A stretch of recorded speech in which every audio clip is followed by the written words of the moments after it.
사도행전 강의 35번째 시간입니다. 오늘은 사도행전 9장 10절로 22절의 말씀을 갖고 형제라는 제목으로 함께 나누기를 원합니다. 부제목은 듣는 사람이 다 놀라 말하되.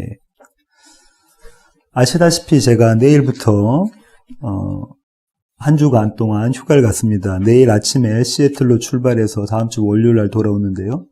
아내 없이 달포, 그러니까 한 달 반을 지금 보낸 상태인데, 원래 제가 하던 일에다가 가사 업무까지 더 생겨서 몸도 마음도 지쳤는데 저에게 좀 쉼표의 시간이 될 것 같습니다. 아시다시피 제가 오전에 세탁소에서 근무하는데요. 세탁소 근무를 마치고 퇴근하는 차 안에서 거의 날마다 거의 매일같이 여동생의 전화를 받습니다. 저와 주은이가 오면 무엇 먹고 싶은지 꼭 알려달라고 거의 매일 똑같은 질문을 합니다. 일주일간의 식단 메뉴를 이미 다 짜놨다고 하고요. 오빠가 오는 것에 대해서 여동생은 한껏 들떠 있습니다. 저도 그렇고 준이도 그렇습니다. 이런 모습은 여동생과 제가 형제이기 때문일 겁니다. 형제이기 때문에. 형제라는 단어를 사전에 찾아보면 여러분 잘 아시다시피 형과 아우라는 뜻입니다. 근데 이건 한자어의 뜻이고요. 조금 더 확대해서 일상생활에서는 적용하는데요. 같은 부모에게서 난 형제와 자매와 남매를 통틀어서 형제라고 부르죠. 또 이런 뜻도 갖고 있습니다. 하나님의 백성으로서 한 자손이라는 뜻으로 이르는 말. 사전에 이런 성경적인 용어도 들어가 있네요. 오늘 설교는 이 형제에 관한 내용입니다. 오늘 이 본문의 배경을 좀 보면요. 스데반 집사님이 순교를 당하셨죠. 그리고 예루살렘 교회에 박해가 시작됩니다. 박해자 중에 대표적인 사람 중에 한 사람이 바로 사울, 청년 사울이었죠. 그는 유대인들이 많이 살고 있었던 아주 크고 유명한 도시인 다메섹, 다마스커스로 가는 중이었습니다. 가는 목적이 무엇이냐면 거기서 예수 믿는 사람들, 이 도를 믿는 사람들을 수색해서 그 다음에 체포하고 그 다음에 호송하려고, 결국은 이들을 법정에 세워서 죽이려고 그렇게 다메섹으로 가는 중이었죠. 근데 이제 다메섹에 거의 다 가까이 왔을 때, 거의 다 다다랐을 때 그는 하늘로부터 빛에 비추어지고요. 하늘로부터 내려오는 빛에 비추어지고 하늘로부터 소리를 듣게 됩니다. 그런데 이게 웬일입니까? 그 빛의, 그리고 그 소리의 주인공이 지금 자기가 박해하고 있는 나사렛 예수였습니다. 그 일로 그는 눈이 멀게 되었고요.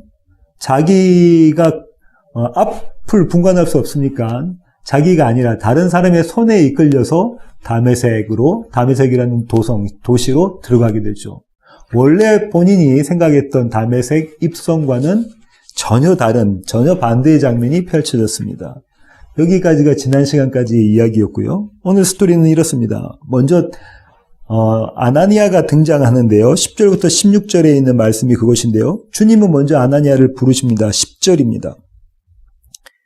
그때에 다메섹에 아나니아라 하는 제자가 있더니 주께서 환상 중에 불러 이르시되 아나니아야 하시거늘 대답하되 주여 내가 여기 있나이다 하니.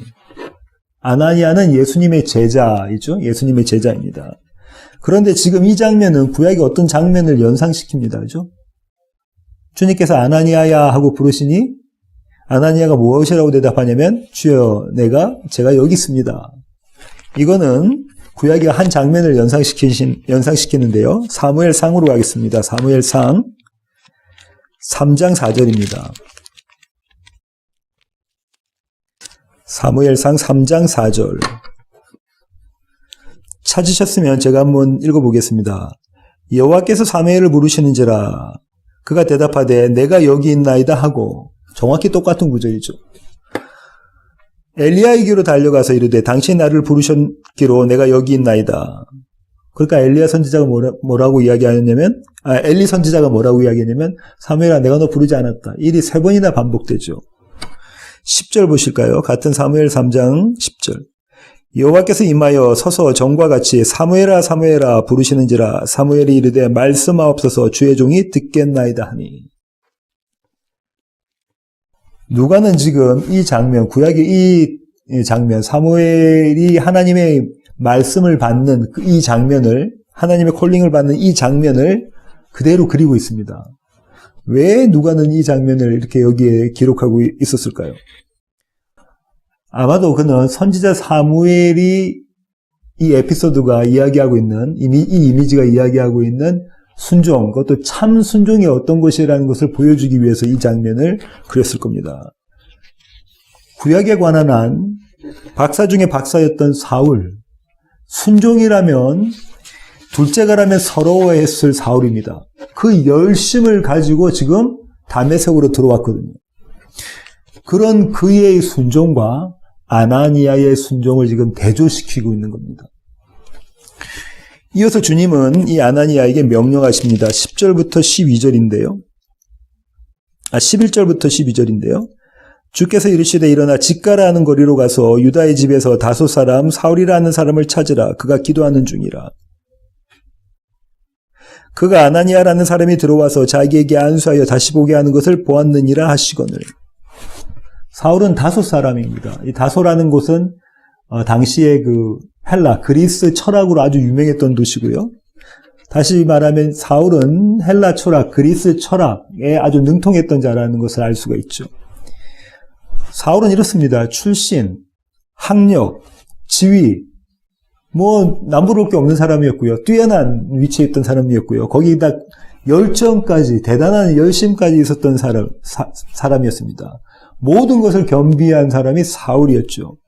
그런데 지금 주님께서 뭐라고 말하시냐면, 그런 그가 지금 어디서요? 유다의 집에서 무엇하고 있다고요? 기도하고 있다고 합니다. 그런 그가 지금 주님 앞에 무릎 꿇고 기도하고 있다는 거예요. 모든 것을 다 겸비하고 모든 것을 손에 든 그가 주님 앞에 기도하고 있다는 것이죠. 이 기도를 9절과 연관해서 생각해 보면 지난 시간에 나눴던 9절, 사흘 동안 보지 못하고 먹지도 마시지도 아니하니라. 이 9절과 연관시켜서 신학자들은 금식 기도를 했을 것이다 라고 추정하죠. 아마도 눈물로 회개의 기도를 드렸을 겁니다. 왜냐하면 본인이 박해했던 그분이 지금 본인 앞에 메시아로, 하나님으로 드러난 장면을 보았으니까요. 그래서 유명한 신학자 잔 스토트는 이렇게 이야기하는데요. 위협과 살기를 토해내던 그 입이 그런 자신을 구원하시는 하나님에 대한 찬양과 기도를 쏟아내고 있는 장면이다. 이렇게 표현하고 있습니다. 주님은 이 아나니아에게 명령하십니다. 사울이 지금 그렇게 기도하고 있는데 그에게 가서 안수하고 그의 눈이 지금 앞을 보지 못하고 있지만 보게 만들어라. 이 일을 내가 너를 통해 행하겠다라고 말씀하고 계시죠. 그리고 이 모든 일의 내용을 내가 이미 이 청년 사울에게 보여주었다, 알려주었다라고 주님 말씀하십니다. 그러자 아나니아가 반응을 하는데요. 13절부터 보실까요? 13절과 14절입니다. 아나니아가 대답하여 주여 이 사람에 대하여 내가 여러 사람에게 듣사온즉 그가 예루살렘에서 주의 성도에게 적지 않은 해를 끼쳤다 하더니 여기서도 주의 이름을 부르는 모든 사람을 결박할 권한을 대제사장들에게서 받았나이다 하거늘. 사울이 다메섹에 방문한 목적을 아나니아가 재확인합니다. 어떻게 말하죠? 사울은요, 주님 사울은 적지 않은 해라는 거는 이중부정을 해서 강한 긍정이죠. 아주 큰 해를 끼쳤다는 겁니다. 아주 큰 해를. 그 자는 우리를 죽이려, 아니 나를 죽이려 이곳에 온 자인데 제가 그 자에게 가라고요? 주님의 명령이 지금 어떤 의미냐면 너 죽으러 가. 이 명령이라는 거예요. 너 죽으러 그 자리로 가. 나는 죽고 그리스도 예수가 사시는 그 길로 너는 지금 가. 주님께서 지금 아나니아에게 이렇게 말씀하고 계시는 겁니다. 아나니아의 반응은요. 아니 도대체 이 일이 말이나 되는 소리입니까 주님? 이거는 도대체 상식적으로 우리가 이해할 수 없는 명령이지 않습니까? 그가 나를 죽이려 왔는데, 우리를 죽이려 왔는데 그 사람한테 가서 그 사람을 도와주라니요. 그 사람을 살려내라니요. 그 사람을 앞을 보게 하라니요. 이게 무슨 말씀이십니까? 아나니아가 지금 주님께 이렇게 반응하고 있는 거죠. 그때 주님이 재차 명령하십니다. 15절과 16절 보실까요? 주께서 이르시되 가라. 재차 명령하시죠. 이 사람은 내 이름을 이방인과 임금들과 이스라엘 자손들에게 전하기 위하여 택한 나의 그릇이라.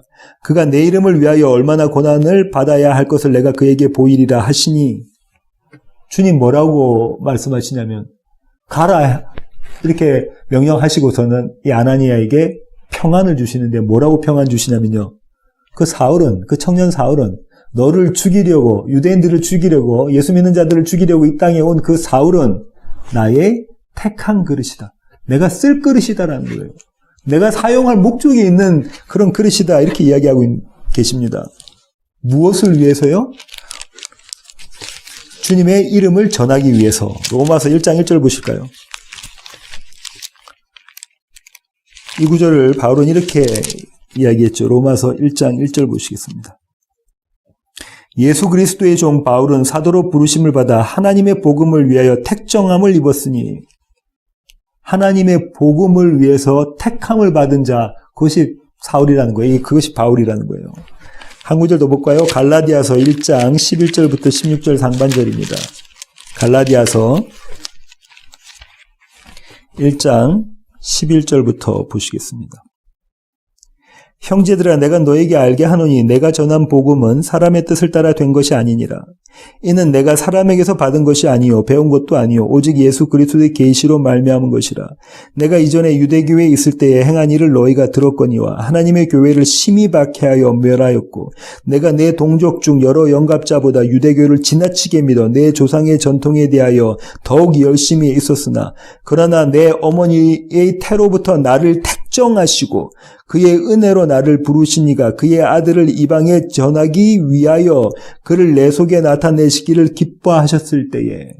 지금 바울이 뭐라고 이야기하고 있냐면, 어머니의 태로부터 나를 택정하신 그분이, 그의 은혜로 나를 부르신 그분이 나를 복음 전하는 자로 삼으셨다. 주님은 아나니아에게 뭐라고 말씀하시냐면요, 그가 어떻게 복음을 전할 거냐면, 어떤 위험을 감수하고 복음을 전할 거냐면, 그가 어떤 위험 가운데 있을 거냐면 이렇게 말씀해 주시죠.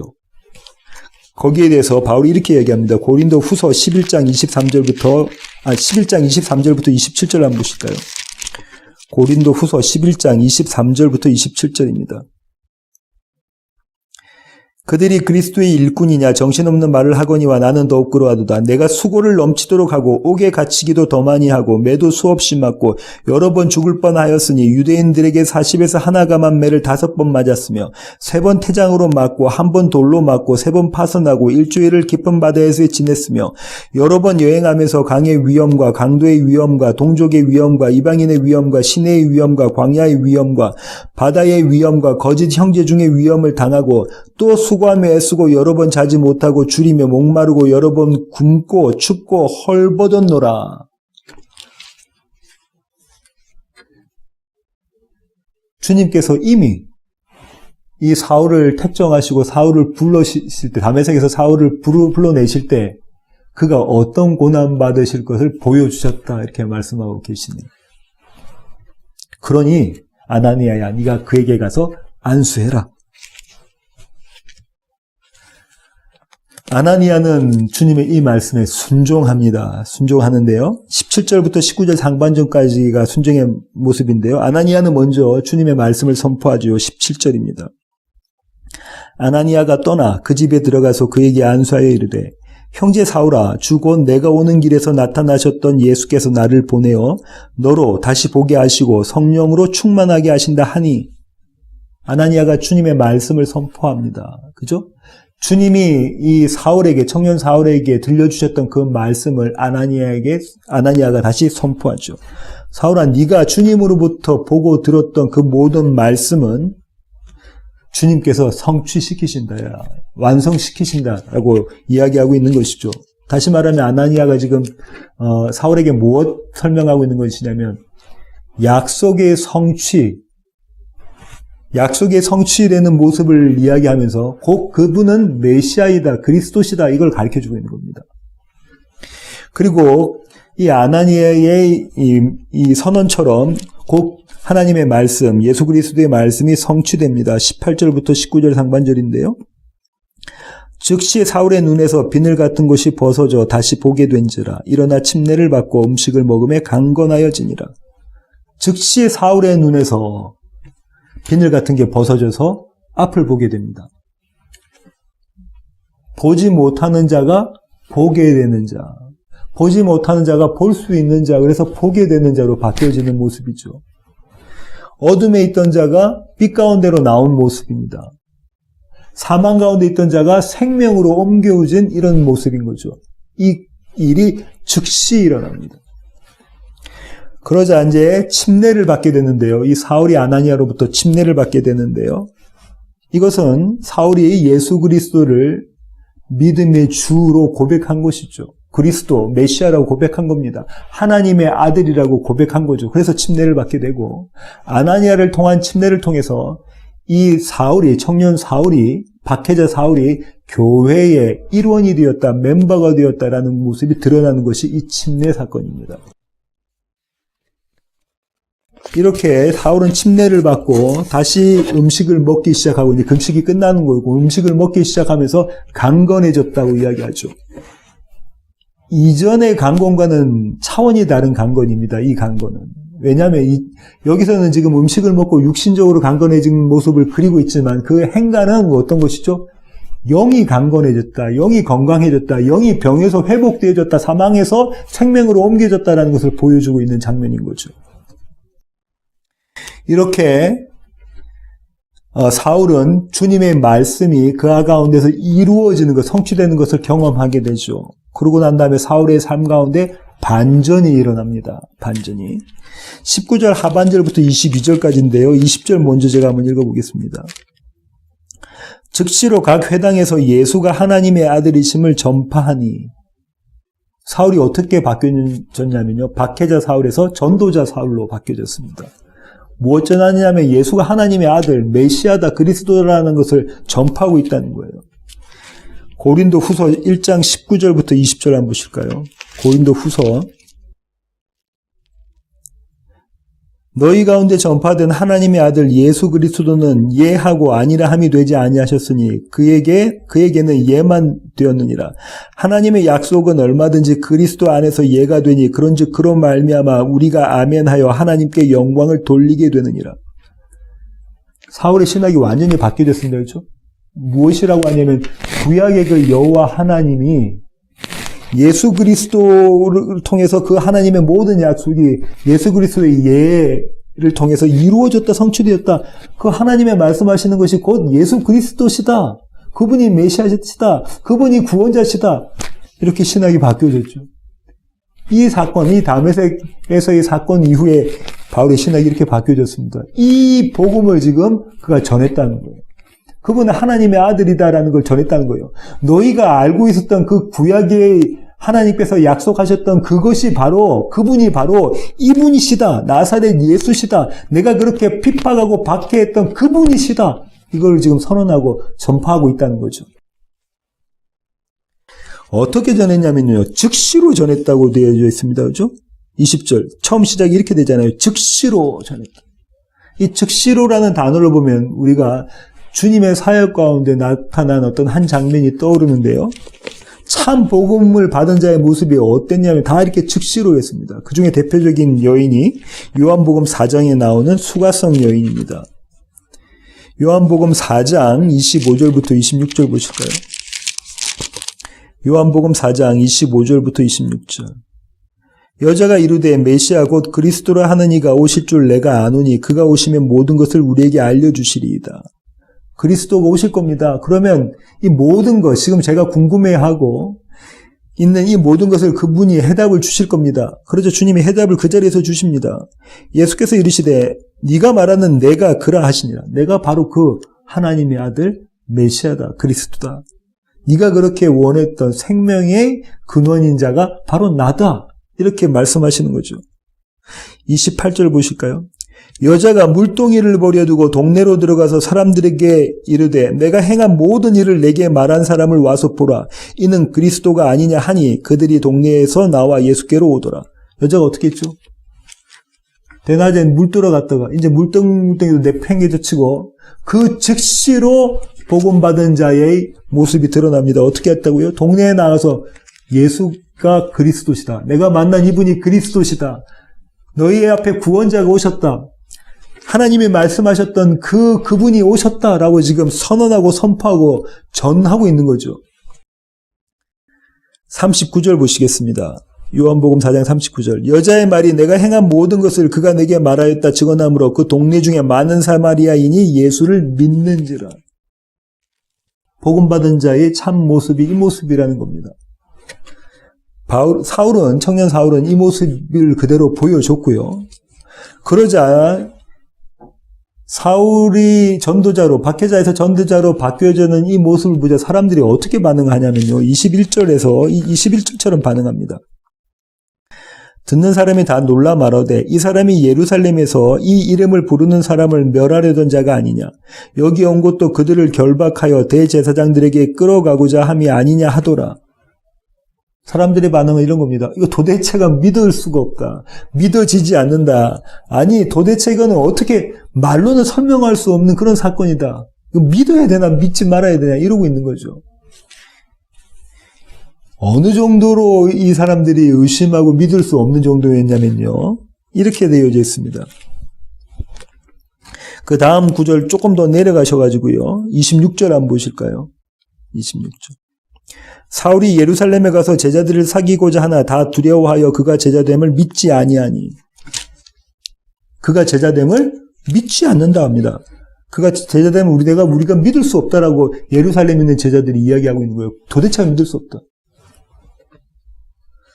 이 사람들의 반응 안에는 어떤 것이 들어가 있냐면 한 가지는 이 사실을 내가 믿을 수 없다라는 것과 또 한편으로는 어떤 사실이 들어가 있냐면요.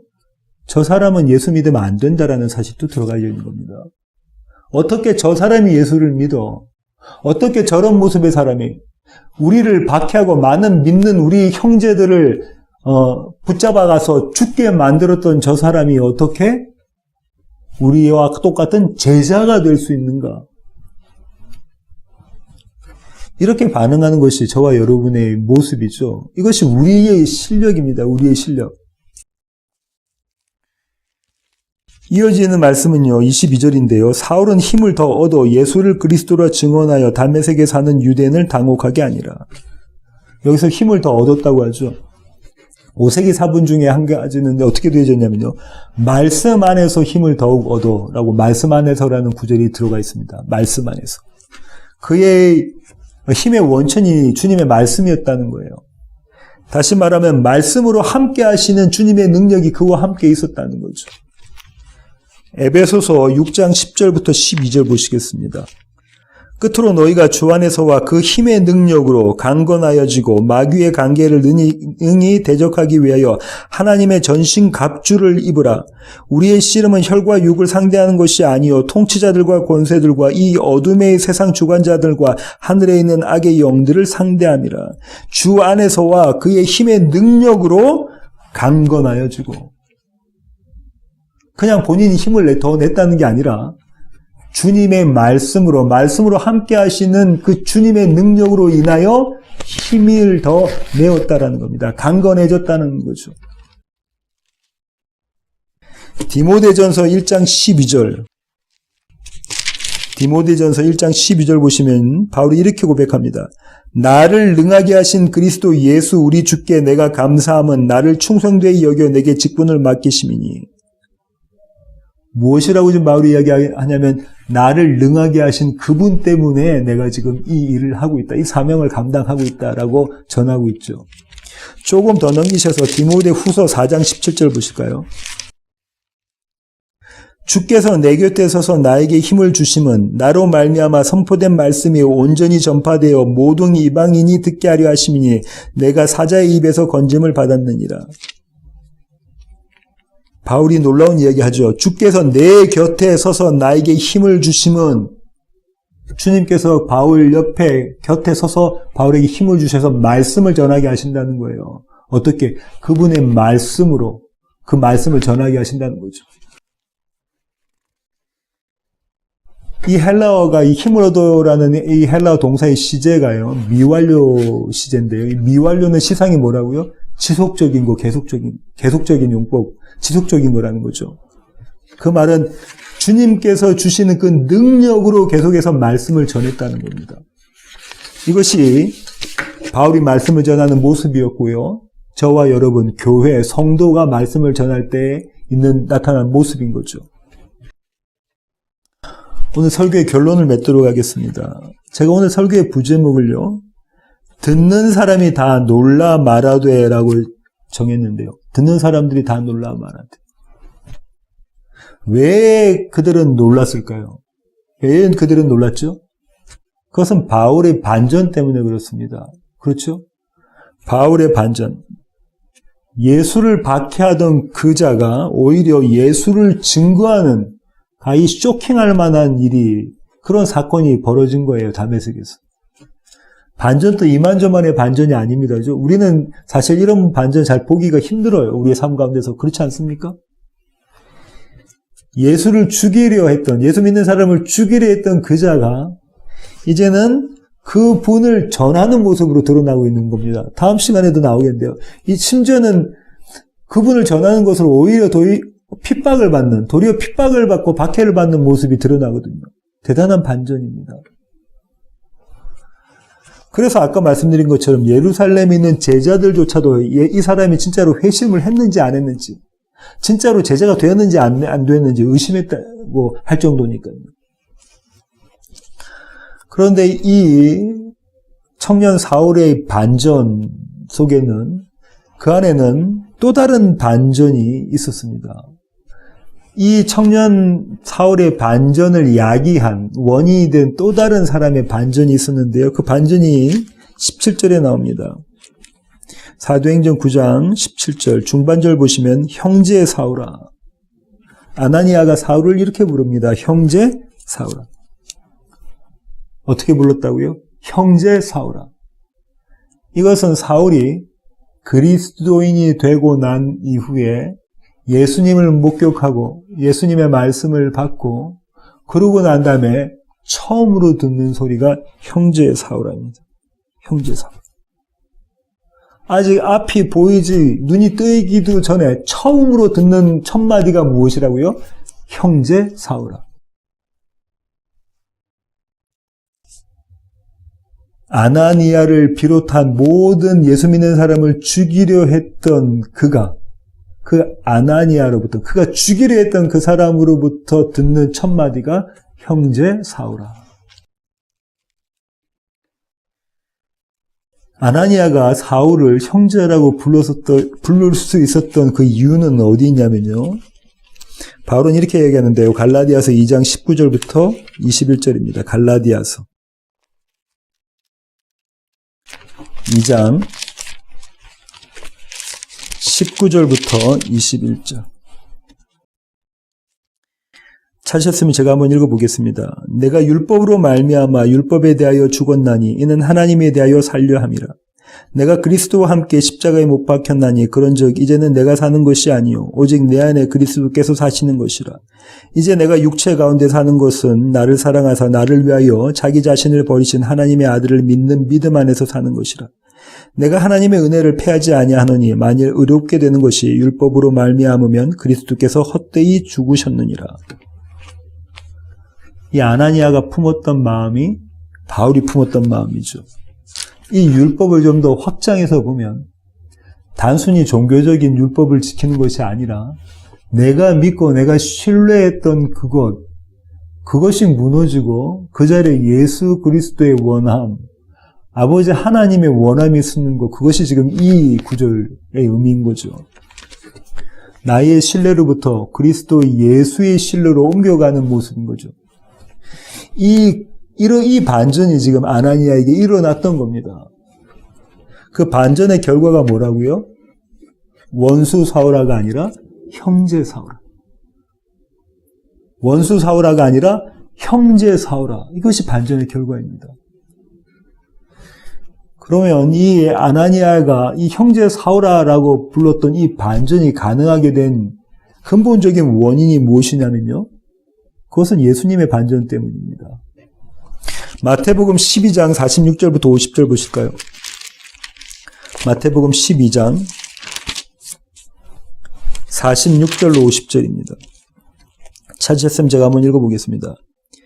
예수께서 무리에게 말씀하실 때에 그의 어머니와 동생들이 예수께 말하려고 밖에 섰더니 한 사람이 예수께 여짜오되 보소서 당신의 어머니와 동생들이 당신께 말하려고 밖에 서 있나이다 하니 말하던 사람에게 대답하여 이르시되 누가 내 어머니이며 내 동생들이냐 하시고 손을 내밀어 제자들을 가리켜 이르시되 나의 어머니와 나의 동생들을 보라.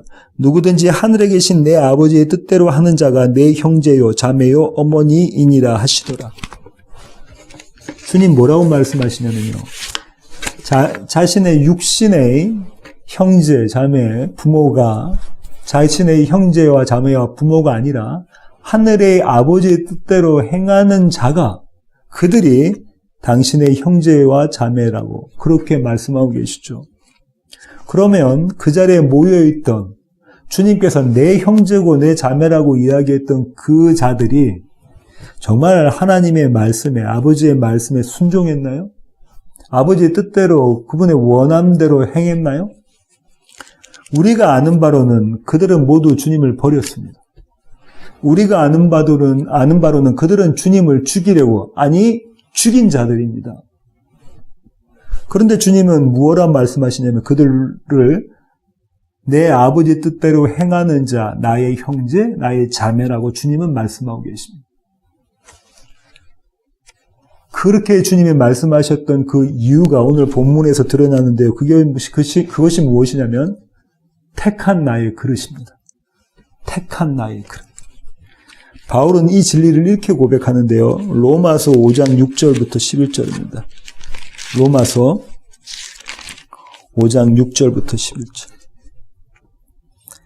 찾으셨으면 제가 한번 읽어보겠습니다. 우리가 아직 연약할 때에 기약대로 그리스도께서 경건하지 않은 자를 위하여 죽으셨도다.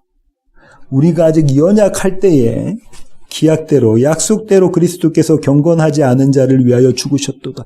경건하지 않았다는 거예요. 그런 자를 위해서 죽으셨다는 거예요. 8절. 우리가 아직 죄인 되었을 때에 그리스도께서 우리를 위하여 죽으심으로 하나님께서 우리에 대한 자기의 사랑을 확증하셨느니라. 우리가 아직 죄인 되었을 때에, 10절. 곧 우리가 원수 되었을 때, 하나님과 원수 되었을 때에 그의 아들의 죽으심으로 말미암아 하나님과 화목하게 되었은즉 화목하게 된 자로서는 더욱 그의 살아나심으로 말미암아 구원을 받을 것입니다. 바울이 세 가지 이야기하고 있죠. 뭐라고요? 우리가 아직 연약했을 때, 우리가 아직 경건하지 않았을 때라는 거죠. 우리가 아직 죄인 되었을 때에, 우리가 하나님과 원수 되었을 때에, 그때에 예수 그리스도께서 십자가에 달려 돌아가심으로 하나님의 약속이 이루어지셨고 하나님의 택하신 자들이 그분 앞에 구별되어졌다. 조금 더 거슬러 올라가면 바울은 이 이야기를 이렇게 이야기합니다. 로마서 9장으로 갈까요? 몇 장 넘기셔서 9장 10절부터 15절입니다. 10절부터 15절. 또한 리브가가 우리 조상 이삭 한 사람으로 말미암아 임신하였는데 그 자식들이 아직 나지도 아니하고 무슨 선이나 악으로 행하지 아니한 때에 택하심을 따라 되는 하나님의 뜻이 행위로 말미암지 않고 오직 부르시는 이로 말미암아 서게 하려 하사 리브가에게 이르시되 큰 자가 어린 자를 섬기리라 하셨나니 기록된 바 내가 야곱은 사랑하고 에서는 미워하였다 하심과 같으니라. 그런즉 우리가 무슨 말을 하리요? 하나님께 불의가 있느냐? 그럴 수 없느니라. 모세에게 이르시되 내가 긍휼히 여길 자를 긍휼히 여기고 불쌍히 여길 자를 불쌍히 여기리라 하셨으니 그런즉 원하는 자로 말미암음도 아니요 다른 박질하는 자로 말미암음도 아니요 오직 긍휼히 여기시는 하나님으로 말미암음이 있느니라. 지금 무엇 이야기하고 있냐면 아직 어머니의 뱃속에 있기도 전에 주님께서 택하셨다라는, 그 주님의 택하심이 지금 이런 결과를 가져왔다는 거예요. 이 반전을 가지고 왔다는 겁니다. 조금 더 거슬러 올라가면요, 이렇게 나오는데요. 에베소서 1장 4절부터 7절 보실까요? 곧 창세전에 그리스도 안에서 우리를 택하사 우리로 사랑 안에서 그 앞에 거룩하고 흠이 없게 하시려고 그 기쁘신 뜻대로 우리를 예정하사 예수 그리스도로 말미암아 자기의 아들들이 되게 하셨으니 이는 그가 사랑하시는 자 안에서 우리에게 거저 주시는 바 그의 은혜와 영광을 찬송하게 하려는 것이라. 우리는 그리스도 안에서 그의 은혜와 풍성함을 따라 그의 피로 말미암아 속량 곧 죄사함을 받았느니라. 언제요? 창세전. 이 세상이 만들어지기도 전에 시간이라는 것도 공간이라는 것도 아무것도 없는 그때에 이미 주님께서 뭐라고 하셨다 이거? 우리를 택하사. 여호와 하나님께서 그리스도 안에서 저와 여러분을 택하사. 이 얘기는요. 주님께서 창세 전에 이미 이 사울, 청년 사울을 바라보시면서 무엇이라고 하시는 거냐면 형제 사울아 하셨다는 거예요. 이 세상 만물이 천지 만물이 만들어지기도 전부터 주님께서는 이 형제 이 사울을 바라보시면서 형제 사울아 내 형제 사울아 이렇게 부르셨다는 거예요. 그 주님은 오늘도 우리를 동일하게 부르시고 계십니다. 내 형제요. 내 사랑하는 형제요. 내가 목숨 바친 그 형제요. 내 형제요. 이렇게 주님은 저와 여러분을 형제라고 불러내십니다. 날마다 우리를 형제라고 부르세요. 내 형제요. 내 형제라고 날마다 매일매일 저와 여러분은 불러내십니다. 그리고요. 이런 우리를 통해서 사울을 어떤 사울이냐면 또 다른 사울을 그분의 형제로 만들어내십니다. 저와 여러분 주위에 있는 사울로부터 우리가 아직 알지 못하는 사울까지 그 모든 자들을 내 형제 사울아 라고 불러내신다고요. 누구를 통해서? 저와 여러분을 통해서, 교회를 통해서. 이 가슴 벅찬 일에 아멘으로 화답하시는 우리 세워지는 교회의 모든 가족 되기를 원합니다. 기도하시겠습니다. 주님 그렇습니다. 주님은 우리의 삶 가운데서 내 형제 사울아를 들려주십니다. 하나님, 주님의 그 음성을 통해서 주님은 우리로 하여금 우리 곁에 있는 사울들을 바라보게 하시고 그들에게 다시 내 형제 사울아라고 부르게 만들어내십니다. 그렇게 그리스도의 사랑을 우리를 통해서 보여내십니다. 하나님, 이 일에 우리가 사용된 것을 기뻐하고 즐거워할 수 있도록 주님, 저희들의 마음 가운데 그 일을 허락하여 주시옵소서. 이제는 우리 주 예수 그리스도의 놀라우신 구원의 은혜와 하늘아버지의 크고 극진하신 사랑과 우리 안에 내주하셔서 날마다 우리를 내 형제 사울아라고 부르시며 우리를 통해서 하나님의 놀라운 뜻을 이루어 가시는 성령님의 충만하심이 이제 주님 앞에 머리 숙인 세워지는 교회의 모든 지체들 머리 위에 이제로부터 영원토록 함께 하시기를 예수 그리스도의 귀하신 이름으로 간절히 축원하옵나이다. 아멘.